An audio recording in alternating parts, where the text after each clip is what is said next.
Welcome to Smash Metafiction. This week, we unearth the pieces of our favorite old stories and stitch them together into a brand new abomination that we like to call Collaboratory.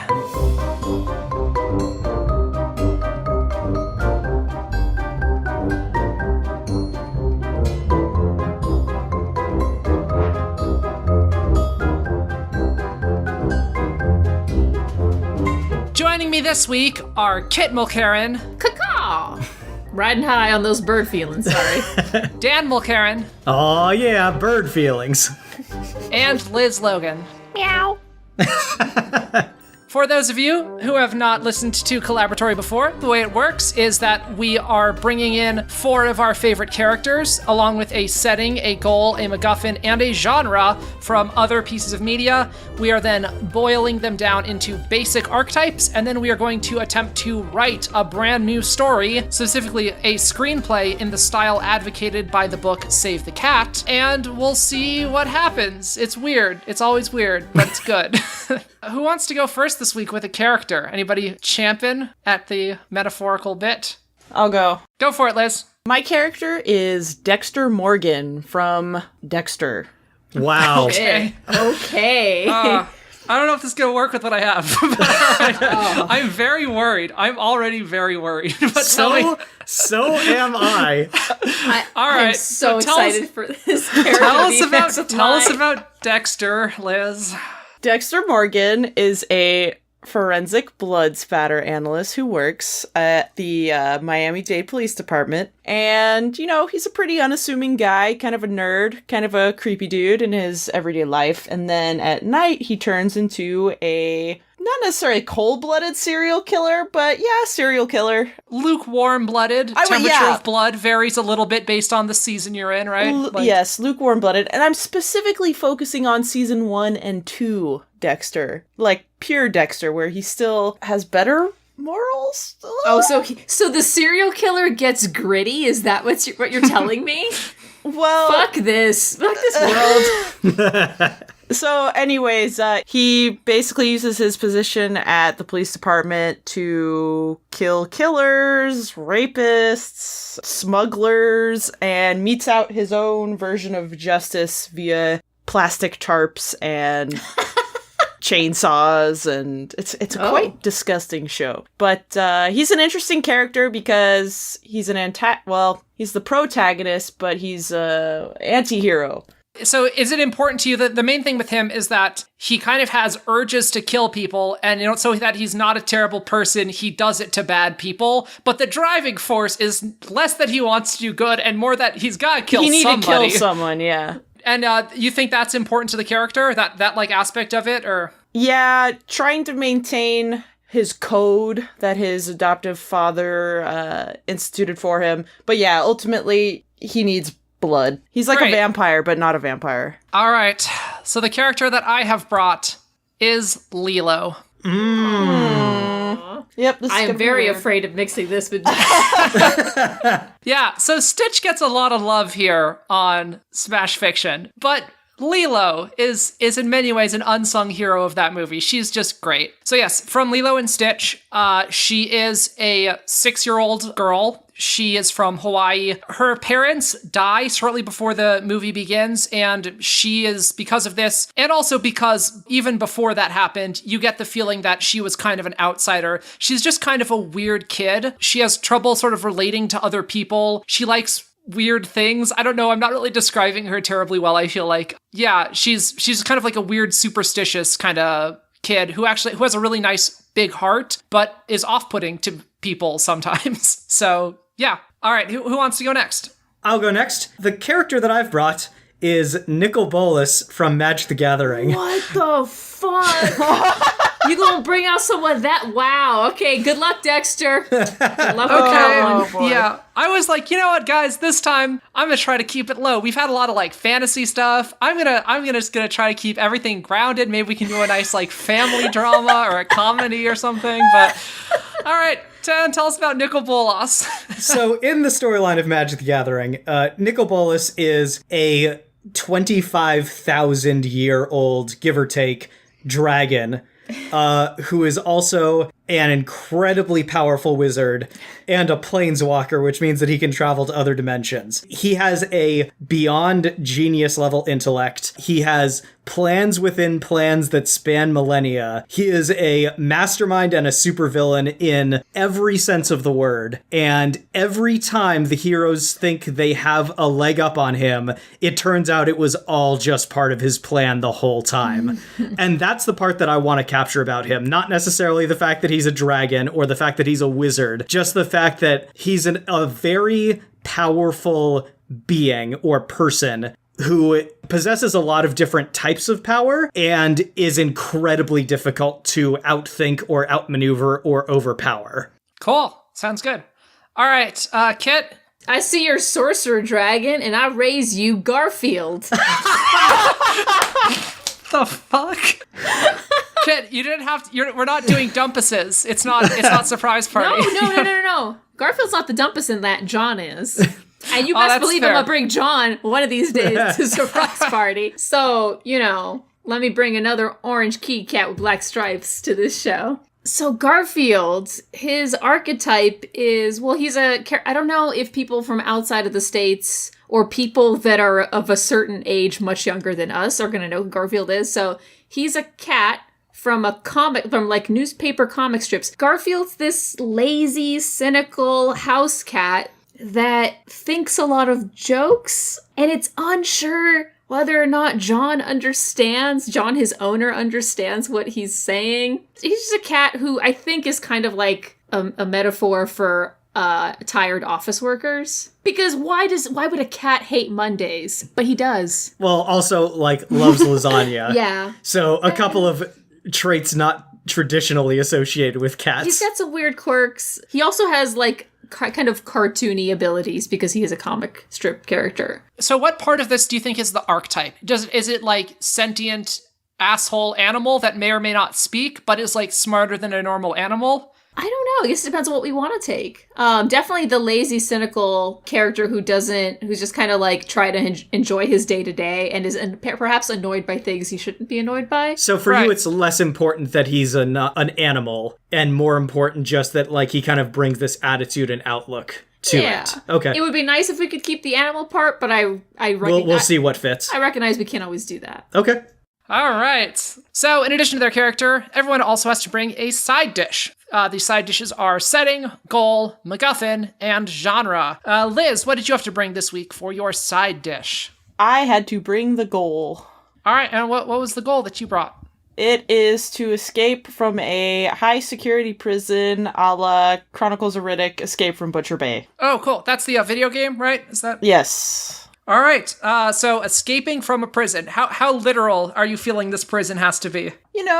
Due to our diverse cast of characters, a mansion could be a prison. Maybe detention. a high school detention, yeah. Yeah, I was going to say, yeah. Okay, so a place where the characters are held against their will. They want to leave. There is a sizable infrastructure in place to keep them there.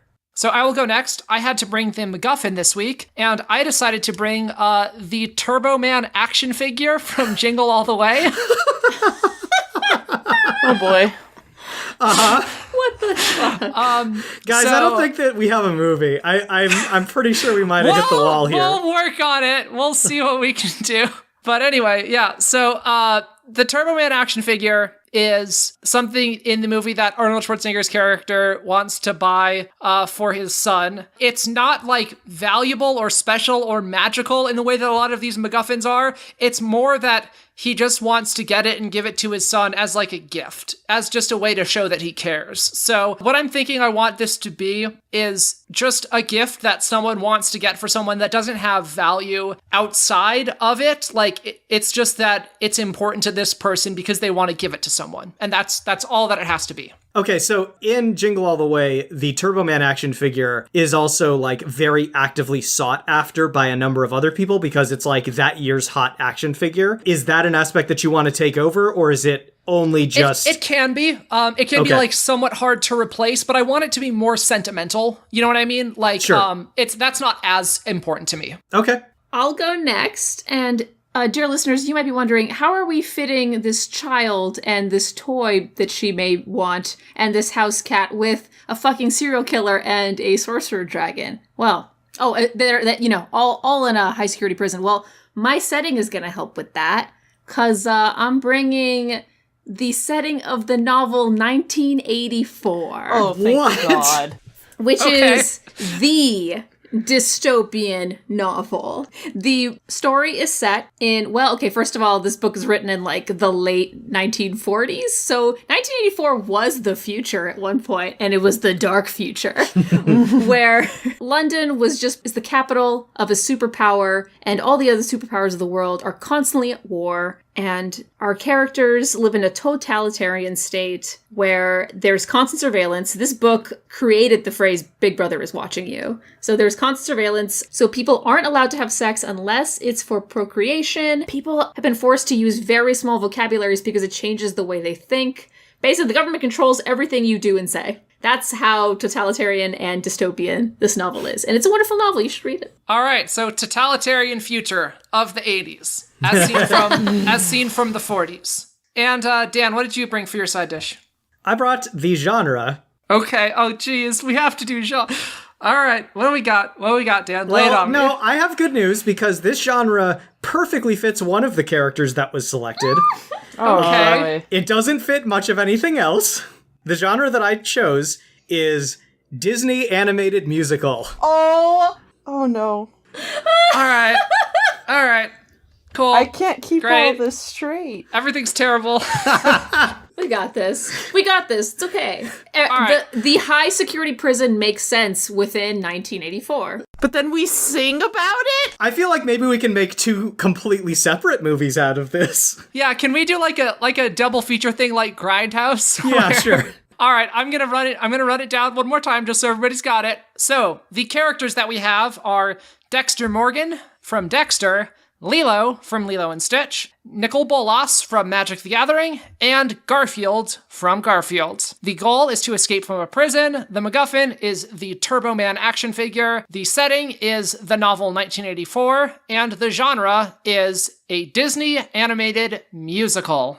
I'm going to throw out what I think is, weirdly, the biggest conflict here, which is, how do we have a plot with Dexter and Nicol Bolas in it? There's dragons in the 80s, obviously. Here's what I'm thinking. If this takes place in a prison, and our main character is attempting to escape the prison, it would make sense for our main character to be a criminal, such as Dexter. And perhaps the warden, or the person who is in charge of tracking him down, is Nicol Bolas. And so he's like the person that Dexter is trying to get around or outsmart in order to escape. That also makes sense because, Dexter's MO is to not be caught. And if we're in 1984, we could say surveillance has gotten so good that the serial killer finally gets caught, Dexter. What if instead of being like a prison, it's more just like a sort of walled city in the vein of something like Dark City that's like just super heavily controlled and there's so many rules. Like basically the society of 1984 is the prison. Brainwashing and that? Yeah, and the characters in the city have never left it, and we have a character who wants to like escape the city and see what's outside of it, something like that. Weirdly enough, I think Nicol Bolas is the character who most immediately like has a role that we can pin down for him. Mm-hmm. Yeah. As like an agent of the state, or, some sort of antagonist that's going to be attempting to prevent the main characters from escaping. But then that leaves us trying to fit Lilo, Garfield, and Dexter in somewhere, either as antagonists or supporting characters or protagonists. And then also like with this MacGuffin that one character is trying to get to another character. So I don't think this is necessarily going to be as hard as we think. I think that the Turbo Man toy could be, one of the reasons that it could be like in sort of demand is because it could be illegal. That maybe it was like from a time before the super oppressive government took over. And, it's like a seen as like a frivolity, whatever the toy is. Well, and it's also like a against the culture. superhero, so... Yeah. So, yeah, I don't that's know, true. because it's like not rational or useful or functional, Yeah, it's not functional. Just thinking about Dexter real quick, one way we could go with him, and I don't know if you guys like this, is to rather than have him be like, have a desire for serial killing, we could give him just a desire that's if we want him to be more of a relatable, nice protagonist, to give him a desire that's not allowed in this society and he has to do it covertly, but it could be a little bit less intense, or we could keep him as like a serial killer. That was just something I was thinking of. Well, so this is a Disney animated musical. Right. just to remind everyone about that. He could be targeting like government officials or whatever, and then he finally, got dumped into this little area of the city run by Nicol Bolas, and everyone he kills like has a piano dropped on their head. I don't know. In a funny fashion. That's an interesting idea, Liz. Like Dexter in a 1984 setting would be very similar to like V. From V for Vendetta. Yeah. We're at a crossroads here. We have V for Vendetta, or we have like lean into the Disney thing a little bit more, and instead he has a desire to like, I don't know, to like teach people how to read or something. Yeah, like wear bright colors or serial reader. Yeah, or he like he wants to be whatever, like a baker or something, and you can't be a baker in this setting. It's too terrible. And he has to like, make cookies in secret, and it's his terrible, like, and he has to like go out at night and like track down the supplies. Like, that's like, whatever, doing a subversive thing in the Disney version of 1984 would be something more like that, I think he's a serial thought crimer. Yeah. Yes. He can't stop doing thought crimes. Yeah, I think if we wanted to make him kind of benign, we could say that he's maybe like a toy maker.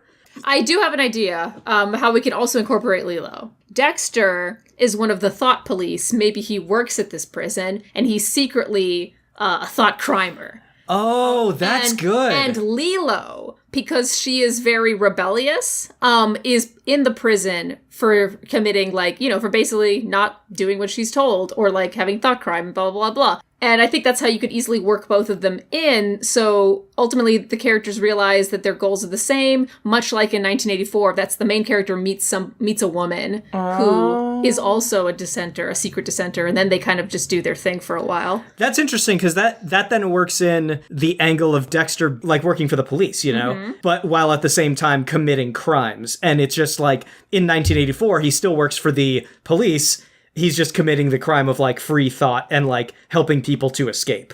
Are you cool with that, Liz? Are you cool with Dexter that doesn't kill people? I like that. All right. So what about Garfield? He could kind of be the Stitch to Lilo, just nothing like Stitch.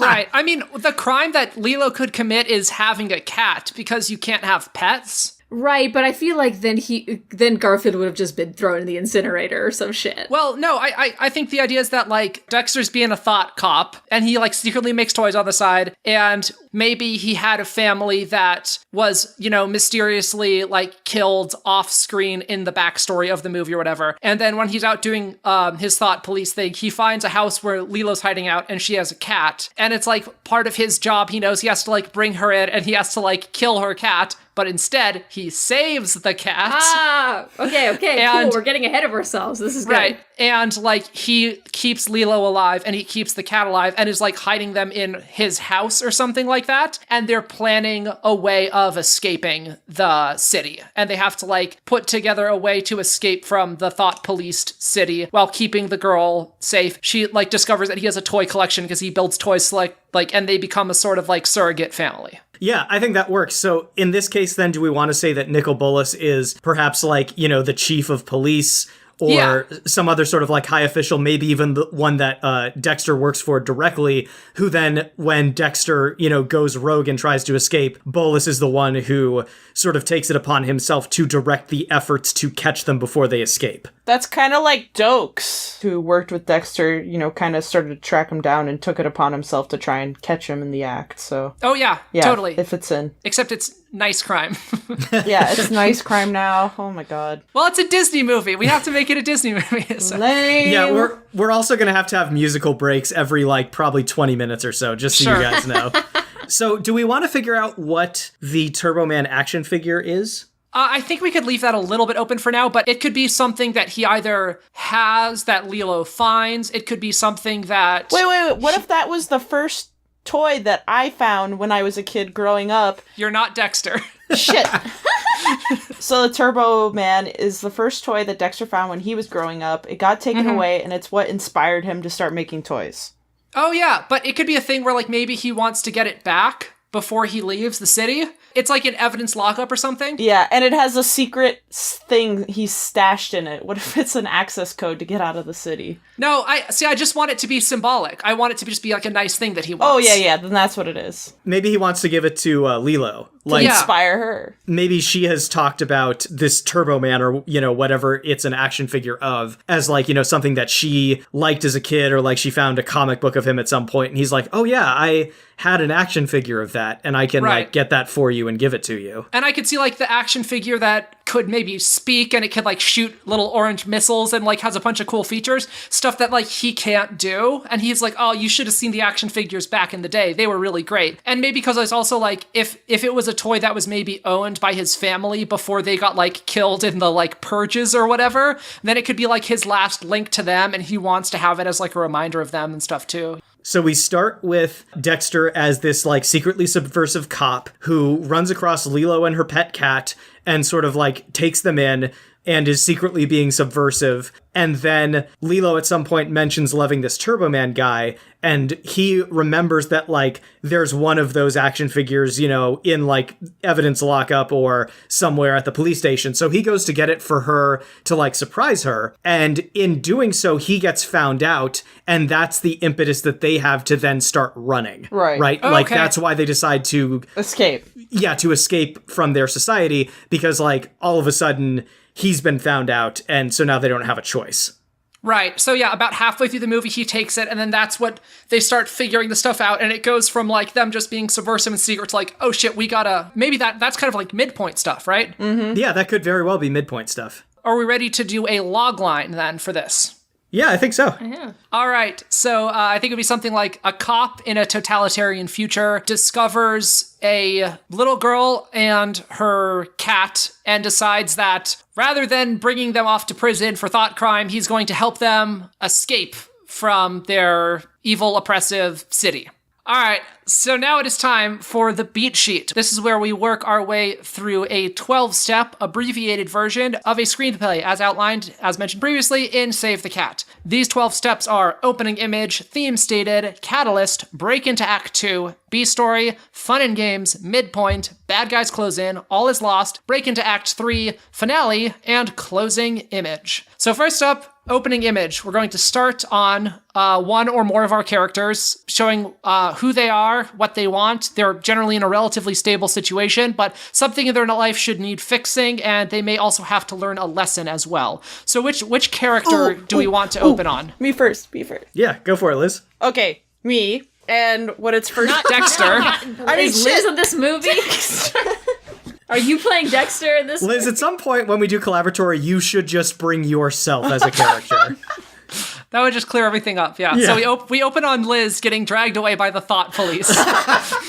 So I wanted to open on Dexter, but first what it's going to be is it's going to be a flash of lightning and thunder, and it's going to be raining. And it's going to be various shots of the city, and there's not really going to be anyone on the street, and it's nighttime, like there's a curfew, right? And then all of a sudden, it's going to go to another shot of a bunch of men in all black with, tactical rifles and stuff running and breaching into a building.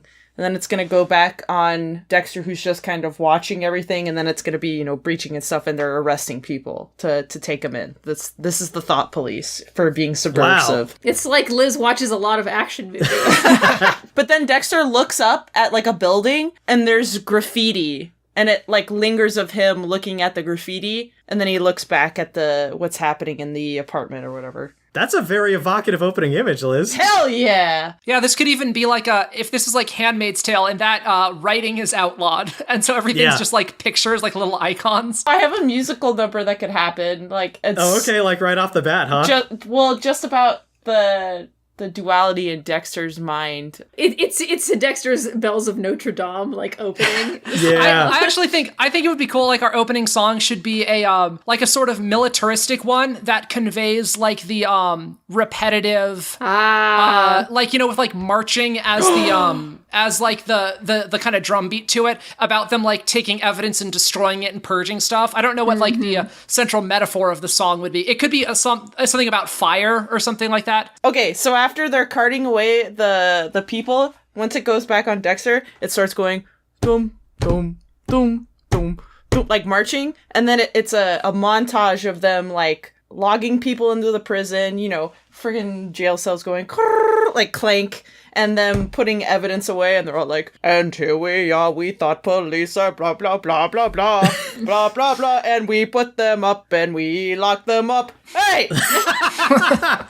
It's perfect. Yeah, we definitely, like, this needs to be like a piece that's shared between a lot of different people that all serve different functions in this government entity. You know, like the officers, and then like the various clerks that are so there. So it's like This Is Halloween, where like I am the one who shreds the documents. Like, yeah, exactly. I am the one who censors the films. Yeah, yes. And Grand Commissioner Nicol Bolas, like, gets this major part where, like, he comes in very dramatically towards the end to, like, tell everyone that they're doing a good job and that, you know, they have the city in this iron grip. Right. Oh man, Nicol Bolas gotta have his own, like, Scar level good song. Heck yeah, he's gotta have a good villain song. All right, I definitely think that everything that they see, like all of the contraband, I think the thing they should actually do with it is they should melt it. And it's sort of something about, like, whatever it was before, it just becomes this, like, liquid plastic that they, like, build stuff out of. And so, like, all of the, like, architecture and everything's just built out of whatever it was in the old world. Melted It doesn't matter. It just gets, like, dreams. it just gets, like, all of the plastic just gets, like, melted down and made into different stuff. And because then I want to have this, like, as the fate that he fears for his toys or whatever, that they'll get, like, melted down, you know? Oh man, Liz, that's the name of your song right there, Melted Dreams. Oh. Wait, I don't think the word dreams would be in this totalitarian. Melted lies. Oh. That's good, and this can actually be where he sees the Turbo Man action figure for the first time. Maybe it's part of the contraband that they seize in this opening raid. And so, like, that kind of gets planted for later on. Like, you know, he sees it getting, like, added to this pile of stuff that's, like, going to be sent off to the incinerator at some later time, or, you know, something along those lines. And maybe he files some paperwork to, like, review it. Like, it could be valuable or something, and so, like, to delay the melting of it, you know? So it gets put in a bin somewhere, and it's going to get reviewed in, like, a month or something. You know what I mean? Yeah, because, like, you know, maybe there's some, like, circuitry in it that, you know, they could potentially use, and they don't necessarily want to just throw in the fire. But that's the reason he's giving, but actually it's because he, like, just wants it, you know? Yeah, so. Totally. All right, we have our opening melting song. I think we're probably going to have the theme stated at some point in here. Like, someone, either this song or shortly after it, is going to state either what the theme is or what the opposite of the theme is. And then by the end of the movie, the theme that they state is going to either be proven correct or proven incorrect. So what do we think for our theme stated for this one? So, I mean, obviously, I think given how we're starting and who we're starting with, it makes sense for us to state the opposite of our movie's theme here. So, and it could even be like whatever the thesis of the song is, you know, like maybe they're talking about stamping out like the tyranny of freedom, right, or, you know, something like that. Yeah, it's interesting because the theme of 1984 is what we fear controls us. Because the government, like, controls people through fear and brainwashing through fear, which you don't really see an amazing example of until the end. Mm-hmm. But I don't know that we could put a scene like that in our movie, but I don't know if that's what we want our theme to be. So if we're doing stuff, we have the toy thing, we have the cat thing, and we have the sort of family relationship between Dexter and Lilo. I think centering on one of those as the thing that is forbidden. Yeah, I mean, this is like, it could be a weird Christmas movie if, like, presents are forbidden, like giving a gift to someone, you know what I mean? Oh, well, so how about in this opening sequence, they're melting things down into this just homogenous utilitarian goop. Yeah. So it's like, you know, the song can kind of touch on these themes of melting away our differences, making everything into a single unified strong whole. Right. And, like, the theme of the movie can be more about, like, celebrating individuality and, like, celebrating differences and not being afraid of them and celebrating that which is not purely utilitarian. Mm-hmm. I like that, yeah. I don't think you're supposed to care about anybody in the 1984 setting. Like, love is absolutely forbidden. Like, I'm pretty sure that's not even a word. In the vocabulary. So, I mean, the fact that you're giving gifts to someone already implies that you care about someone more than keeping the status quo of this government. Yeah. Yeah, we should definitely have the idea over the course of it that most, if not all of the people in the setting, because this is a Disney movie, and I think we want a lot of the people to be sort of redeemable, pretty much no one actually fits the model of what a citizen is supposed to be, and everyone has thought crime stuff that they're hiding secretly of some kind. You know what I mean? Yeah. No one has been fully melted down. Cool. So I think that's a primary thing. We'll have the love stuff in there as well, but I think that our main thing is more of the individuality. Yeah, well, I think that the other things, love and gift giving and everything, is just sort of an extension of that idea. Yeah. Because, love is not utilitarian. And so if our theme is a celebration of that which is beautiful and not simply utilitarian, then, all that stuff just kind of comes out of it. The theme stated could actually be like when maybe Nicol Bolas and Dexter are standing together watching like the melting machine, and Bolas could say something like, "It's amazing, isn't it? Doesn't matter what it is going in, it all gets melted down and it all becomes the same. Everything can get melted down. Everything can become the same." You know what I mean? Like that kind of thing. Because what we're going to have proven is no, you can't melt people down. You can't make people the same. They don't work that way. And if you stick their head in a cage with a rat, they become the same. Spoilers for 1984.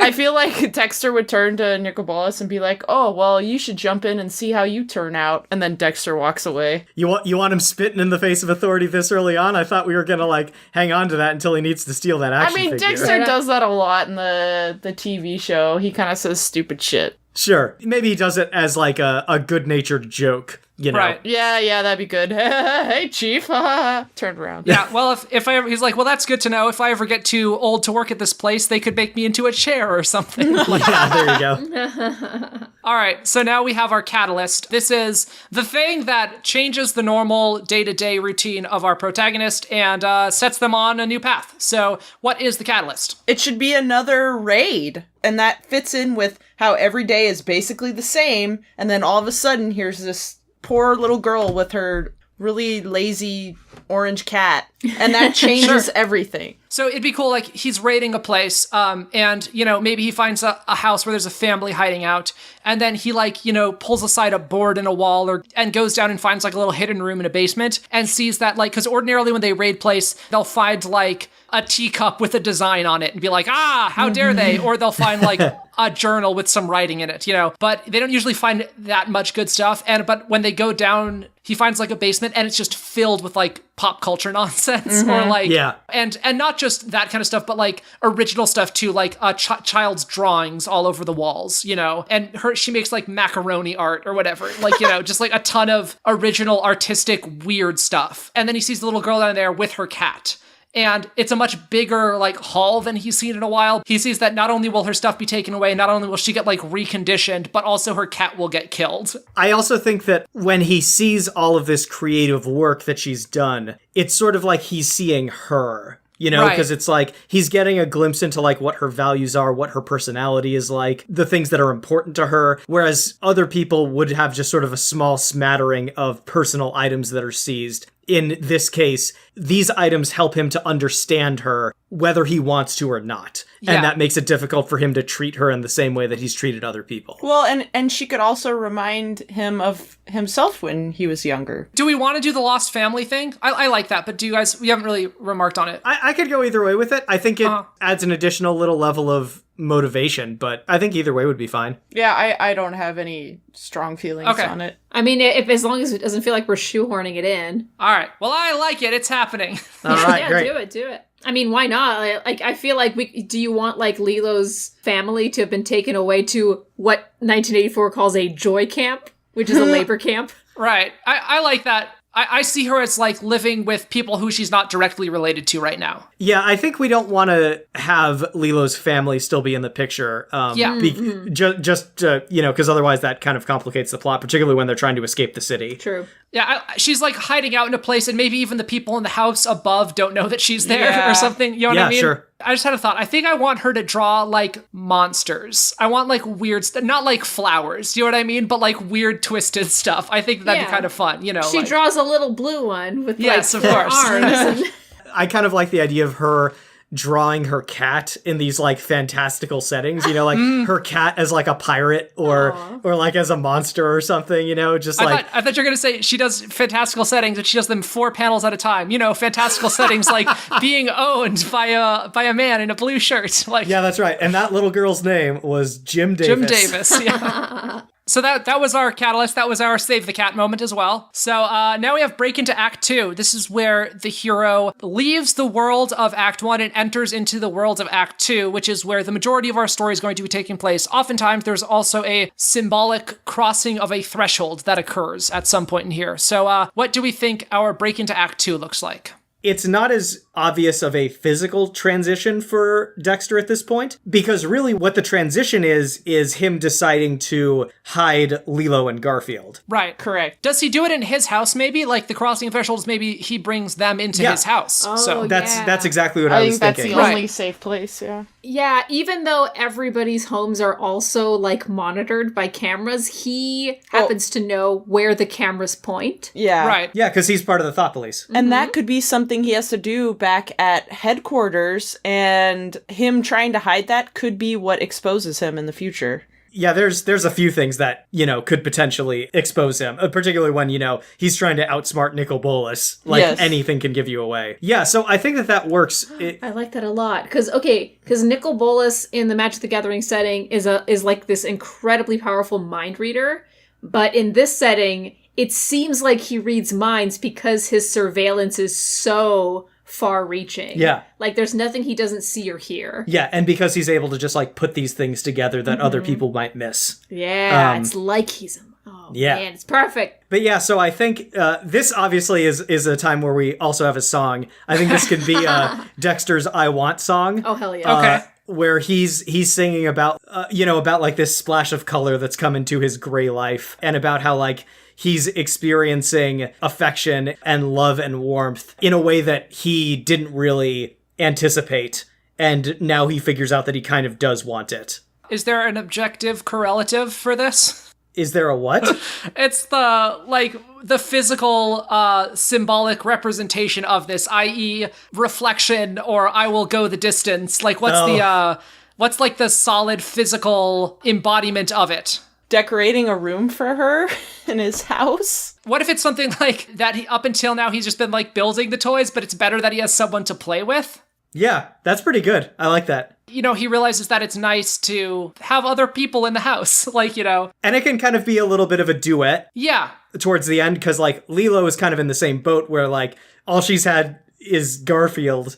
And so, she's like, yeah, it's nice to play with people, but, they're kind of talking about two different things. Right. Where, they've each been isolated in these very different ways. Right. And they're sort of, coming together in the same way. Hers is it's been nice to have a cat, and his it's been nice to have toys, but they're but now we have a person, who you could talk to and stuff. So, cool, I like that. Now we have our B story. So the B story is a tonally different counterpoint to the A story. Oftentimes, but not always, it's either a friendship or a romantic relationship, but I don't really know if we're doing either of those here. So I'm trying to think, what are we doing for a B story? Maybe one of our underserved characters or something, or I don't know, what are we thinking? Garfield is this, kind of slightly prankstery to John, and I think Dexter needs to be his John to a certain degree. It might be interesting to have two characters where, even though Dexter saved Garfield also gets on his nerves, so maybe he kind of, sometimes regrets it, but I think that's part of it. Sometimes you do good, not because good comes back to you for it. That's interesting. So the B story is Garfield's antics. And that's just sort of a thing that's going to be happening throughout the movie, is just Garfield doing shit. Some shit that could maybe put them at risk a little bit, but in some scenes he's actually going to be helping them. Mm-hmm. It's one of those characters. Yeah, I like the idea of a sort of side or minor plot that sets up Garfield's character as distinct from Lilo. It'd be interesting if when he goes out exploring around the city and there's somebody who some officer who is always chasing after him, and it'd be a little bit like the chef and Sebastian in that scene. You know what I mean? I'll get that cat, not to eat him, but the sort of bumbling thought police cop guy, maybe Dexter's less skilled, well-meaning, but ultimately not very competent partner or something is always chasing after the cat. It's almost like a little Tom and Jerry-ish. So now we're in the fun and games section. This is where whatever the premise of the movie is, we're doing that. Bits from the trailer, that would happen here. It's sort of a series of unconnected adventures where we get to explore the premise, we get to explore the core concept of our screenplay. What do we want for the fun and games section of it? I think our core concept is basically kind of him trying to hide her and getting to know her, all that kind of stuff, right? Yeah, just like some good character moments where we get to see them develop as individuals and as, as a unit. We get to see some like tense scenes of Bolus like obviously observing Dexter and like putting some pieces together. This sort of family dynamic has begun to develop, and also tension is rising. Eddie, what other fun and game stuff? What are some of these like antics? Like what's an example of maybe a close call that they would have of, Lilo almost getting caught, her wanting to do something, maybe him wanting to help her do something or tell her she can't, like what are we thinking? Like maybe like Garfield gets out at some point while he's at work. She like leaves the house to go look for him and like has this sort of close call with some of the thought police, and he has to kind of like swoop in and nothing to see here. Yeah, just kind of like pull rank a bit to get them off of her. Similar to, I was thinking of the Aladdin scene in the marketplace with preventing Jasmine's hand from getting cut off or whatever. Yeah, and then he sort of like, yells at her for getting out, and she gets upset, and they both have to like calm down, and he has to like explain why it's important that, she stay inside and stay safe. And she talks about how like she doesn't always want to be safe. Like sometimes she wants to go have adventures, and that should be okay, that sort of thing. Oh, yeah. And then he could be like, well, it should be okay. I agree, but there's a lot of things that should be that aren't, Any stuff we want to do with Bolas at this time, or any other scenes we want to have here before we move on past fun and games? I think just like, Bolas in general showing that he's suspicious of Dexter and is like actively taking measures to investigate him kind of on the down low. I think it would be cool if maybe he's also like asking him to do things to like prove loyalty a little bit, going out on missions, and he wants to follow him along on a mission and watch him destroy some stuff, because maybe Dexter has been sneaking away some items to bring home to Lilo, like some toys or some stuff, Maybe Bolus has a feeling that Dexter is up to something because Dexter committed what is in 1984 called a face crime. Because cameras are constantly watching. The thought police have gotten so good at noticing when somebody is having a thought crime just by their facial expression. Mm-hmm. And Bolus sees like the littlest giveaway. But there's a part of him where just like, either I want proof or I want the satisfaction of catching him in the act. We could have a scene where like Bolus calls him into his office and is like, tell me, Agent Dexter, what would you say if a man was walking around with a slightly flushed face and raised eyebrows and dilated pupils? And Dexter would be like, well, he was obviously committing a face crime. And then like Bolus just like turns his computer monitor around and there's a picture of Dexter with that exact expression. And he says, that's an interesting conclusion you've reached, Agent Dexter. Bolus is sort of like trying to, put the pressure on Dexter, like force him into making a stupid mistake, something like that. So now we have our midpoint. This is the "this changes everything" moment, where in addition to the stuff we've been dealing with now, we introduce an additional problem that the heroes have to deal with. Oftentimes, this is a sort of a deeper problem, one that more gets at the core issues that they need to learn, if there's a lesson they need to learn. Can that be when Lilo is like, so, Dexter has the super serious talk, and Lilo's like, well, why do we stay here?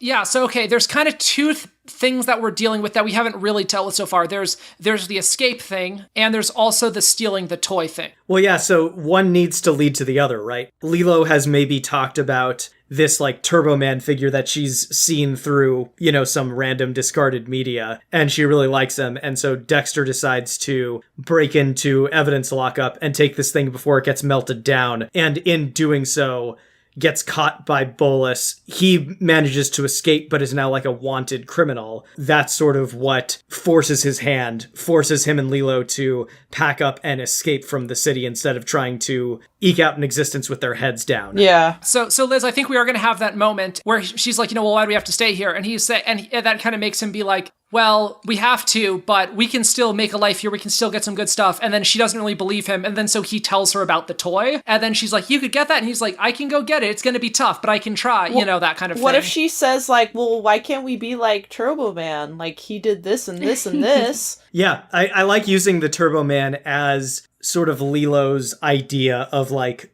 what being free and being an individual is like. Right. Because Turbo Man was a thought criminal that we executed 20 years ago. So he's going to go try and steal this thing. I think we're moving into the bad guys close in section. This is a sort of the darker mirror of the fun and game section where we're having more scenes where we're dealing with our premise, but now the stakes are higher. There are some lasting changes that start happening. Some losses and victories start getting definitively won. One thing I want to have in here at some point, and I think it'd have to be pretty soon, and it may not fit. I would like there to be a thing where Bolas makes him, like, and this can be maybe a little bit later, but he forces him to, like, destroy something as a way of proving that he's still loyal, and he does it in front of Lilo, and it makes Lilo, like, cry and run away. And this could maybe just be setting up for later. We may not do this right now, but do we want to have him maybe eventually have to destroy the action figure as a way of, like, proving that he's cool or something like that? Or only if something better comes out of it. I have some thoughts for that. I think that actually might happen in All Is Lost. Sorry for getting ahead of ourselves. But yeah, okay. Let's have him stealing the thing first. So go for it, guys. Like, yeah. Well, if Nicol Bolas sent a tail and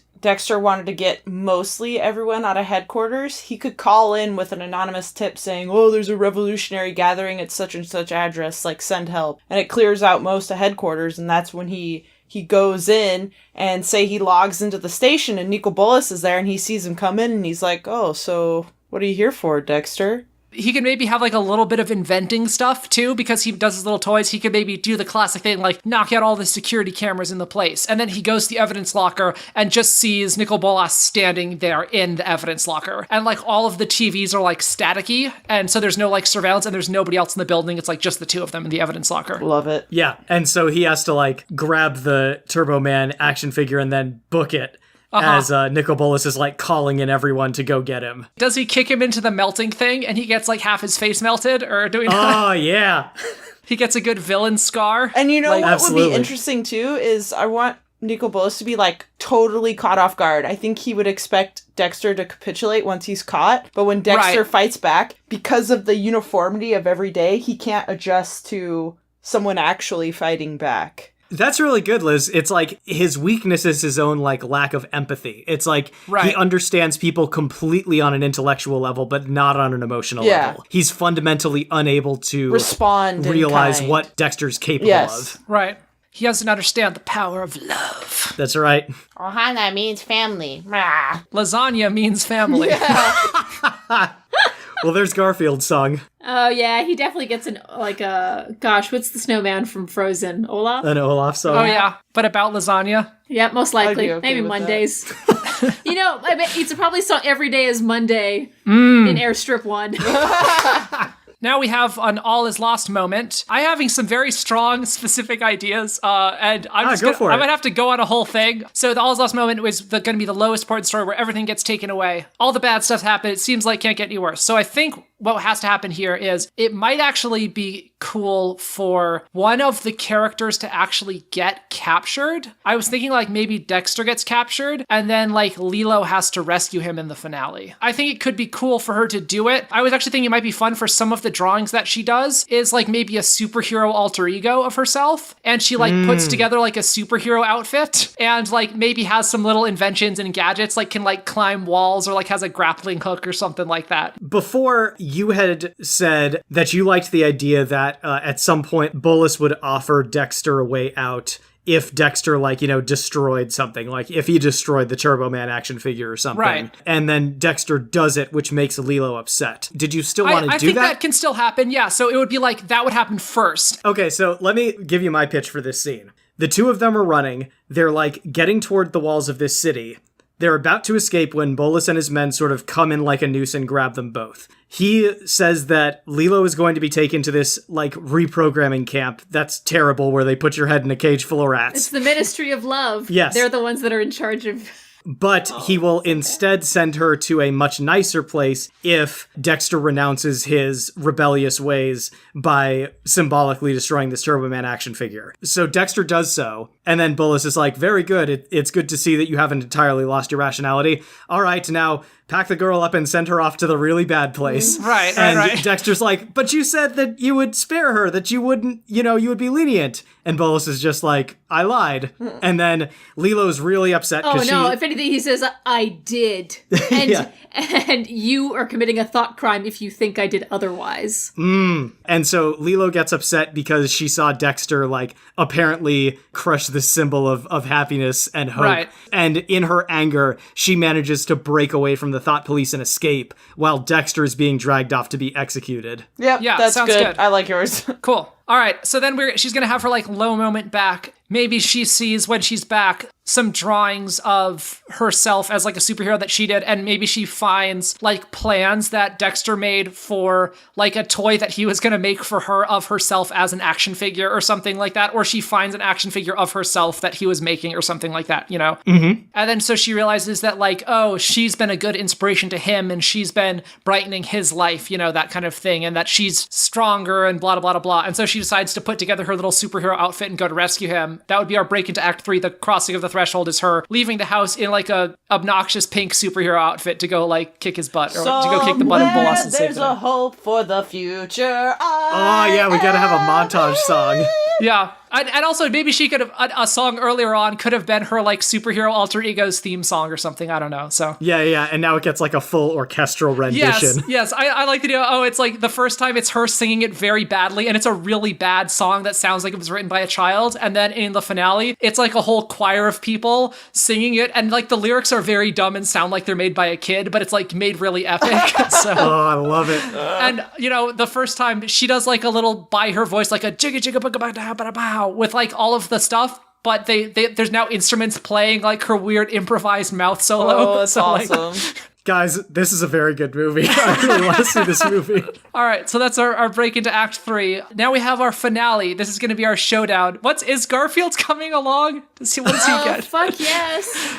Does he get like a little jetpack or like a little helicopter blades that come out of the top of his like whatever? I don't know. Maybe he's made friends with that thought police officer who's always after him. And has sort of like, wordlessly convinced him to help. And so it's like Garfield and this dog catcher doing something minor in the background the whole time. Are they the cavalry? Do they show up at a key moment to help Lilo out? Yeah. Like the dog catcher has like a kennel full of all the animals he's been catching, and he like lets it loose on this nice. giant execution assembly. That's how they like draw a bunch of attention away. Cool. So what are we thinking for like the final confrontation between like the good guys and the bad guy? What are the sort of the scene as they're like fighting or struggling? What are they struggling over? And how do the good guys win? What do they like? What fate befalls the bad dude? All that kind of stuff. Okay, I have a really stupid idea. Yeah, that's the best kind. There's chaos all over the place because Lilo, as a superhero, has swept in. Garfield has unleashed an army of cats into this, like, gathered military assembly. Dexter has escaped. He and Bolus end up, like, on the roof of a building which is on fire somehow. And they're, like, slugging it out. The corner of the roof they're fighting on gives way. And Bolus manages to, like, grab onto a corner of it. And Dexter falls off. But Lilo, like, throws down this grappling hook, which he catches onto. He's safe above the fire. But the corner of the building that Bolus is hanging onto, which is made out of that plastic, crumbles away. The bad, shitty plastic that everything's made yes. of. And he drops down into the flames. And Dexter's like, I guess it wasn't as strong as you thought after all. Oh, nice. That's so good. And we get a Disney villain falling death. Like, man. Everything about it's perfect. Everything about that is perfect. Looks like your structure is pretty double plus ungood. They have to finally escape. Maybe the commotion is just so great, they're able to slip out somehow. I don't know. Right. So I think we're probably at the closing image time. So if they escape the city, what is outside of the city? I imagine since this is a Disney movie, we're probably not going to have it be like a desert, desolate wasteland. It's probably going to be nice, right? Like, maybe they weren't actually constantly at war with the other nations. Maybe that was just part of the propaganda machine. Yeah, they were saying that, like, the world's been reduced to this, like, radioactive wasteland. But it was just them wanting to keep control over their own people. And so they made them afraid of a danger that was never there in the first place. So, like, outside, it's just more modern day shit, or what? It's like, if they travel far enough away from their own country, they get to another country that, like, knows the crimes that country they came from was doing. Yeah. And they're like, oh my gosh, you escaped. I want to hint at the future moving forward where this city gets like dismantled, right? You know what I mean? We don't necessarily have to show it, but like imply that would be the sequel if we saw it. Okay. What if this whole conflict with Bolus leads to that? Dexter and Lilo and Garfield get out of the city. As the movie's like wrapping up, we see these images back inside the city of people who start dressing up like Lilo's superhero self. Oh, cool. And they I like start that. like doing these acts against the government. And we even start seeing like the thought police beginning to change their ways and lighten up on restrictions. And they may even start sort of idolizing this character too. Yeah. Right. And so like you just get these like images of the society moving in this better direction. Cool. And then they're living outside the city in some nice little cottage or whatever, like overlooking a lake. They just spend their lives, making toys and having adventures. Yeah. Aww. Garfield finally gets his lasagna, finally gets to know what lasagna tastes like. Oh man, yeah. He just saw a picture of it in an almost burnt up magazine. That's right. And he dreamed. And Bolas gets turned into a chair. All right, so the only other thing I think we need a title for this thing. Well, I'm happy to report I have the title, you guys. Okay, I have a couple ideas, but yeah, what do you have, Dan? Okay, so Disney does a lot of their versions of like fairy tales and stuff, but they are often criticized for taking a lot of liberties with the story and being very inaccurate. Okay. So I think this movie is Walt Disney's 1984.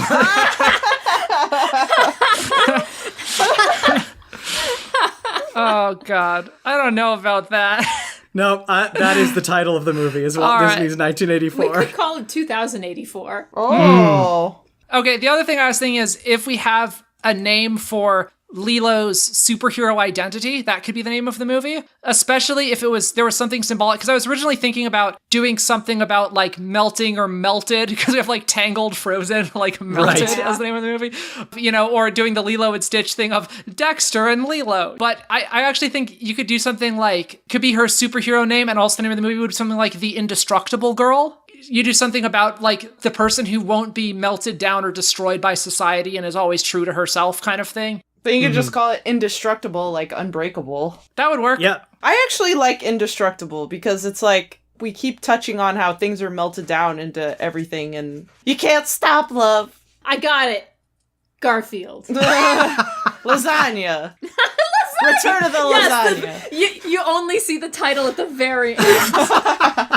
I'm actually, now that I think about it, I'm feeling Indestructible more than 2084. Okay. I had to think about it. I had to imagine what it would be like on the poster. If you think about the word indestructible, like what would that mean as like a motif in the movie? Like, do we see that in the movie? And I think we do. Yeah, I we definitely do. think so. I mean, that's like that whole thing about what makes something indestructible. Yeah. Is it being melted down into sameness, or is it being... Is it hope? Yeah, hope is indestructible. Guys, we have our movie. It is indestructible, and I want to see it really badly. Everybody had their doubts when we had, by which I mean me, I had very large doubts when I saw this pile of 8 nonsensical things that do not belong together on this page, but somehow we did it. I mean, it only required us turning Dexter from a semi-repentant serial killer into a nice toy maker, like in order to get it there. Maker. Yes, a subversive toy maker. That was all that it took. But other than that, I think we used all of these pieces in a very straightforward manner. It just happened to fit. Time for the kit thanks. I think it is. All right. Over to Twitter. Thank you to Cosplay Fiend, Cam Brogdon, parentheses, who gave us a shout out to Jay and Miles Explain the X-Men. Thank you, Cam. Yeah. Vander Turner, the Shattered Worlds RPG podcast, Forte Body, Not a Writer and Artisanal Typist, that's Jeffrey Ketchum. Oh, that's terrific.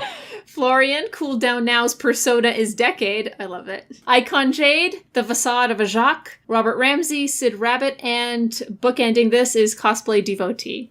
Over to Tumbles, thank you to Ink the Cryptid, Secretly a Skeleton, Sid Rabbit Blog, G Prime, and Ultra Anonymous Angel. And on Facebook, thank you to Neil Butler, Robert Ramsey, and Jeff Polier. Also, thank you to Jennifer Gordon for making us shipwrecked fan art. Oh, I have It's not lovely. seen this. Where is this? Yeah, I believe she attached her artwork to the shipwrecked episode that features Stitch and Edna Mode, because that's who she drew.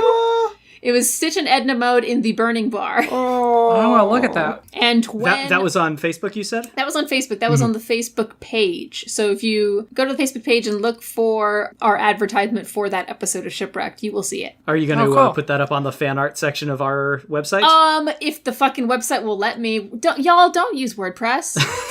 This is an anti-advertisement. All right, well, it will go up there at some point Eventually. when we are able to get that website to work. And finally, on Gmail, thank you to Simi, who sent us another great long email, this time telling us that a bunch of song parodies popped into his head for various lead characters. Lots of Hamilton-based things. So Yeah. I think you're really rubbing off on him, Claire. Yeah. We'll have all those songs commissioned, I'm sure. Once you start heading down the road of song parodies, forever will it dominate your destiny. Thank you very much for listening to this week's episode of Collaboratory. Next week, Stormtroopers versus Red Shirts.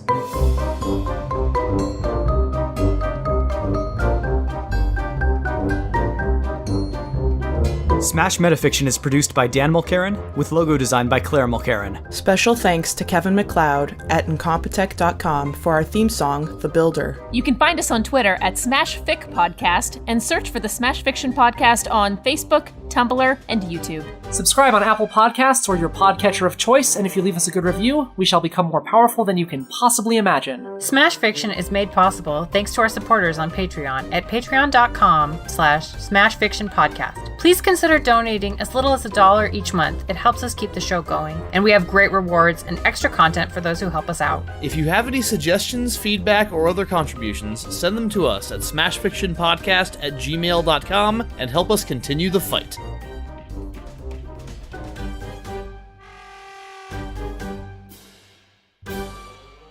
I think we need to start a cottage industry of us translating classic Disney songs into the speech of 1984. Jeez.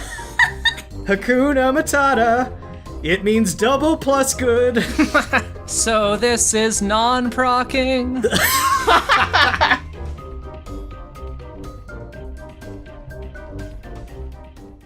I have a deleted scene Okay, based on 1984. All right, what's your deleted scene? So Bolus has Dexter locked up in the Ministry of Love, and they're going to try and brainwash him into being a good citizen again. And they're trying to get him to admit that black is white and white is black. It's the same thing. And he's just resisting. That could be a good song, actually. Like, you know, the that's- brainwashing song. Like, yeah. But then this is the deleted scene because they took Remy from Ratatouille and starved him for a week. And Dexter's actually been afraid of rats this whole time. And so they put Dexter's head in a cage and they threatened to put starving Remy in there. Oh my gosh. Until he confesses It's a little that black is cameo. white.